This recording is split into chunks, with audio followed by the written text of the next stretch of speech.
Welcome sa Panlasang Pinoy! Pebrero na! Ang bilis ng panahon, ano? Ibig sabihin yan, malapit na ang Chinese New Year. Kaya naman ngayong araw na to, magluluto tayo ng dalawang espesyal na dishes na napakadali lang gawin. Sigurado ko kayang-kaya nyo to. Ang una nating gagawin ay isang soup dish. Ang tawag dito ay crab and corn pearl soup. At yung pangalawang dish na lulutuin natin ngayon ay tinatawag na Chinese spring roll.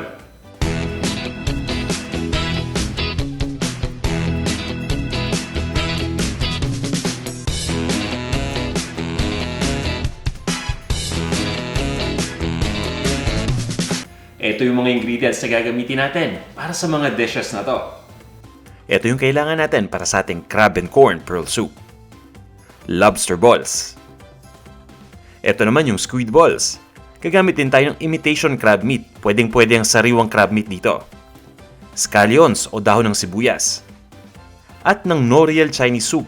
Ito yung crab and corn. 2 pakete ang gamit natin dito at ito yung 40 grams. Kailangan din natin ng tubig at ng ground white pepper. Para naman sa ating Chinese spring rolls, kakailanganin natin ang mga sumusunod. Ground chicken o giniling na manok. Kailangan din natin dito ng cabbage o repolyo. Ng carrot. Ito naman yung chopped na fresh mushroom. Gagamit din tayo dito ng scallions, ng sesame oil, ng spring roll o egg roll wrapper, ng egg white, at ng Knorr liquid seasoning. Gagamit din tayo dito ng mantika at ng ground white pepper. Ito naman, yung kumpletong listahan ng mga ingredient ng bawat isa. At makikita nyo din yung eksaktong sukat o measurement ng bawat ingredients.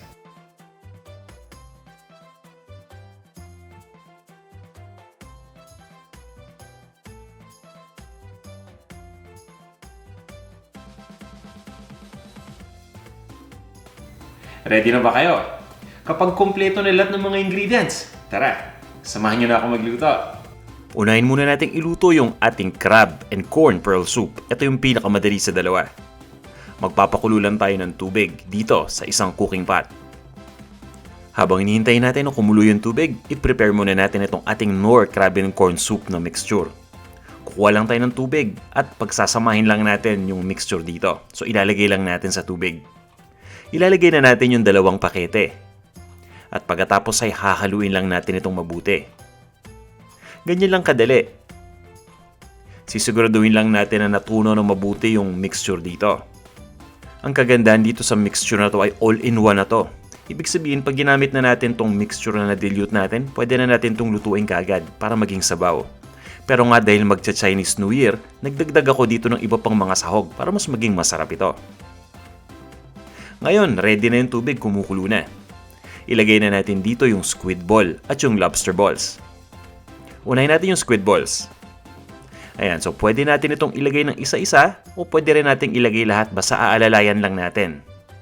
Nang sa ganun na hindi tayo matalsikan ng tubig. At eto naman yung lobster balls.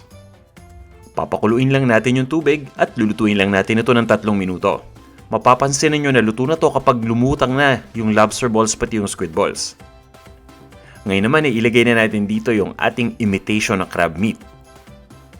At pwedeng-pwede tayong gumamit ng sariwang laman ng alimasag dito. Hahaluin lang natin at pagkatapos ay lulutuin lang natin ito ng 2 minuto.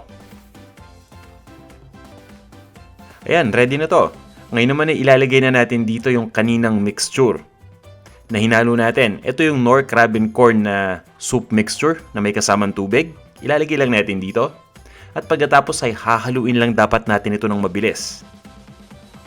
Alam nyo kasi kapag hindi natin hinalo, magiging malapot kagad yung mixture na nilagay natin. At mamumuo ito. Kaya importante na hinahalo natin kagad yung mixture pagkalagay pa lang natin dito sa cooking pot. Ito naman yung scallions o yung dahon ng sibuyas. At itimplahan lang natin ito ng ground white pepper. Pwede rin kayong gumamit ng ground black pepper dito. Haluin lang natin ito. At pagkatapos ay ituloy lang natin ang pagluto ng 2 minuto pa. At makalipas ang 2 minuto, pwede na natin itong ilipat sa isang serving bowl at iserve na natin. Napakabilis lang at napakadaling gawin. Ito na ang ating crab and corn pearl soup. Ngayon, iluto naman natin yung ating Chinese spring roll. Magpapainit lang tayo ng mantika sa isang wok o sa isang pan. Ang gagawin natin ngayon ay lulutuin muna natin yung filling ng spring roll. Kapag mainit na yung mantika, ilalagay na natin kaagad dito yung ground chicken o yung giniling na manok. Pwede rin tayong gumamit dito ng pork o yung giniling na baboy. Itong giniling na manok ay may mababang fat content. Kaya naman kung mapapansin niyo, napakadikit nito. Kung ikukumpara natin sa ground pork o sa ground beef, makikita ninyo na talagang madikit ito. Kaya naman kapag niluluto natin ito, hindi ganun kadali na paghiwalay-hiwalayin. Medyo tricky. Kailangan natin ditong unti-unti munang mailuto yung chicken. At kapag naluto na to, dun pa lang tayo magsusubok na paghiwalay-hiwalay ito ng maliliit na peraso. Kaya lulutuin muna natin yung ilalim na part ng ilang segundo at pagkatapos ay babalik na rin lang natin. At itutuloy lang natin yung proseso hanggang sa halos luto na yung ground chicken natin. At pagkatapos nito, susubukan na nating paghiwalay-hiwalayin ngayon.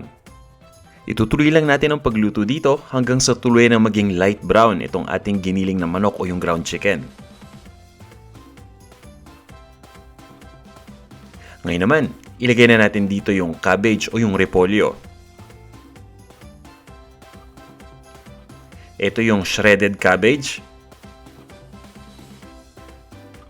Pagkalagay ng repolyo, hahaluin lang natin ito. Igigisa lang natin ito kasama yung manok. Bukod dito sa regular na repolyo, pwede tayong gumamit ng napa cabbage o yung tinatawag natin na pechay bagyo. Ang importante doon, hihiwain lang natin ng maninipis. Ngayon naman, ilagay na natin dito yung carrot. Ito'y isang pirasong carrot na hiniwa ko lang ng maliliit na piraso. Haluin lang natin ito. At pagkatapos ay ilagay na natin dito yung mushroom. Ang gamit ko dito ay fresh mushroom.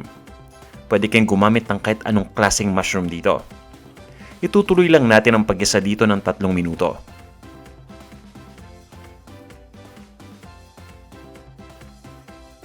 Ngayon ay ilagay na natin yung scallions o yung dahon ng sibuyas na chinap ko lang. Haluin lang natin ito at igigisa lang natin ito ng mga 2 minuto pa. Ngayon ay ilagay na natin yung sesame oil. Medyo matapang itong ingredient na to, kaya ang payo ko sa inyo dito or ang suggestion ko, sundan ninyo yung amount na nakalagay sa ating recipe para hindi naman maging overpowering yung sesame oil dito sa ating dish. Titimplahan na natin ito para mas maging malasa at masarap itong ating Chinese spring rolls at Knorr liquid seasoning lang ang gamit natin. Maglalagay lang tayo dito ng Knorr liquid seasoning at lalagyan lang natin ito ng konting ground white pepper. Yun lang. Pagkatapos ay hahaluin lang natin ito. Ito na yung ating ground white pepper. Once na mahalo na natin itong mabuti, papalamigin lang natin itong ating niluto. At kapag kaya na nating i-handle, pwede na natin itong balutin.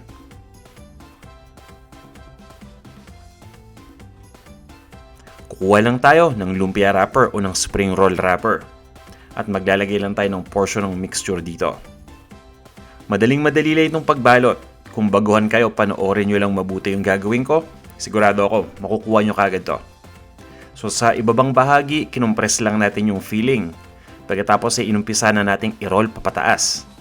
Pagdating sa gitna, ang gagawin natin ay i-fold natin yung parehong sides, yung kaliwa at yung kanan. Fold natin papasok. At itutuloy lang natin yung pag-roll sa taas. Ididip lang natin yung daliri natin dito sa beaten egg white. At i-apply lang natin yung egg white dun sa dulo ng lumpia wrapper. Ginagawa natin ito para ma-seal yung ating wrapper. Para kapag prinito, hindi ito bubukas. Gawin pa natin ito isang beses pa.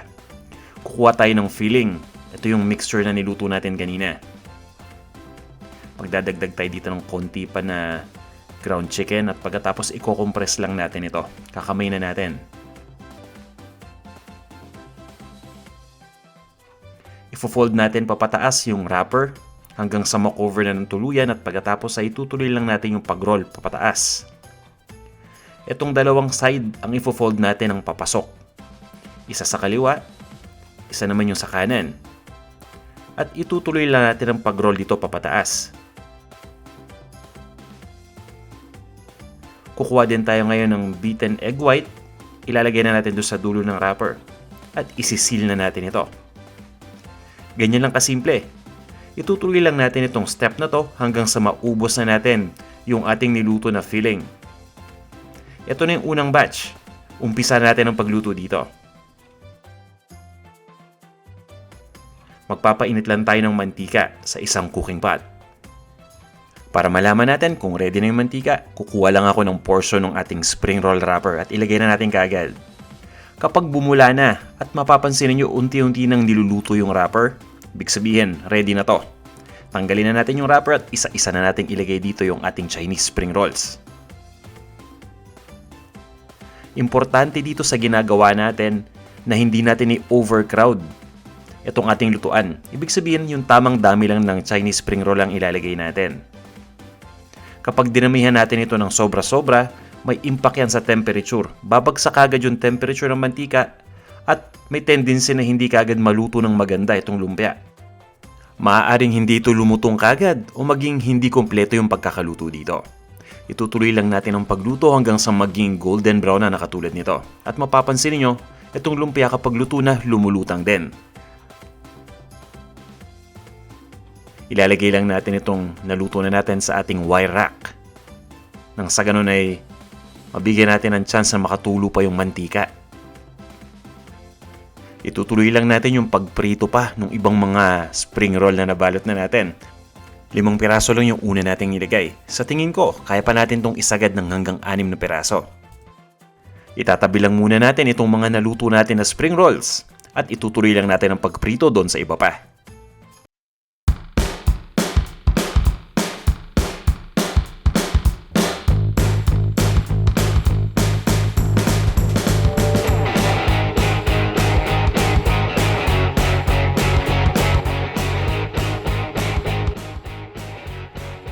Ito na ang ating Chinese Spring Rolls.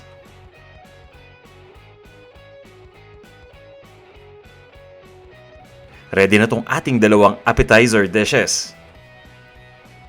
Ngayon, tikman na natin to. Nandito na tayo sa tikiman portion. At obvious naman, ito yung pinaka-paborito kong parte ng video natin. At lalo na ngayon, 2 dishes ang titikman ko. Kaya umpisa na natin. Ang una nating titikman ay itong ating soup, ang crab and corn pearl soup. Napakalapot, mainit po. At nakita nyo naman kung paano natin niluto kanina, di ba? Napakadali lang. At kahit hindi ka pa marunong magluto, yung ngayon ka pa lang nakapanood ng video na to, sigurado ako kayang-kaya mo nang gawin ito. Sobrang dali, sobrang simple. At tikman na natin. At masarap pa. Napakalasa. Lasang-lasa ko talaga dito yung crab, pati yung corn. At isa pang maganda dito yung texture. Dahil nga Chinese soup ito, medyo malapot, di ba? Yan yung panalo, yung malapot na texture. Pagkatapos napakalasa at mainit-init pa. Panalong panalo. Ito naman. Ito yung ating spring roll. Parang lumpiang Shanghai lang, ano? Nagkaroon lang ng gulay sa loob. Nilagyan natin ng gulay. At gumamit lang tayo dito ng ground chicken. Pwede kayong gumamit ng ground pork dito kung gusto niyo. Tikman na natin.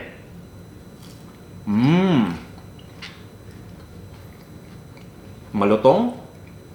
Ang sarap ng feeling. Hindi yung feeling, yung filling niya. Yung nasa loob. Malasa siya. Tapos nun, yung texture ng lumpia wrapper o nung spring roll wrapper, talaga namang crunchy.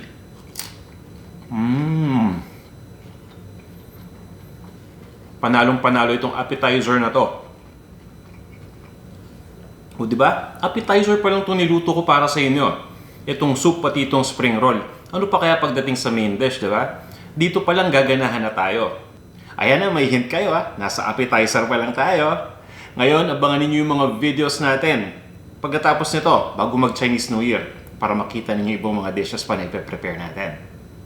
Maraming salamat sa inyong lahat sa walang sawa niyong panonood natin mga videos dito sa Panlasang Pinoy. Kung nagustuhan itong ating mga recipe ngayong araw na to, pakilike itong ating video. At sa inyo na hindi pa nagsasubscribe, Hello! Sa mga hindi pa nagsasubscribe, iniimbitahan ko kayo na mag-subscribe na dito sa ating Panlasang Pinoy YouTube channel. Simple lang, i-click nyo lang yung subscribe button na nandyan sa ilalim ng video ninyo. At pagkatapos, huwag nyo kakalimutan na i-allow yung notification para ma-inform kagad kayo o ma-notify kayo ng YouTube tuwing may bago tayong video na in-upload. Ganun lang kasimple yan. Kapag nag-upload tayo ng bagong video, manonotify kagad kayo. Ibig sabihin yan, isa kayo sa mga unang makakanood. Ayan, so maraming salamat ulit sa inyong lahat at magkita-kita tayo sa ating susunod na video. Hanggang sa muli!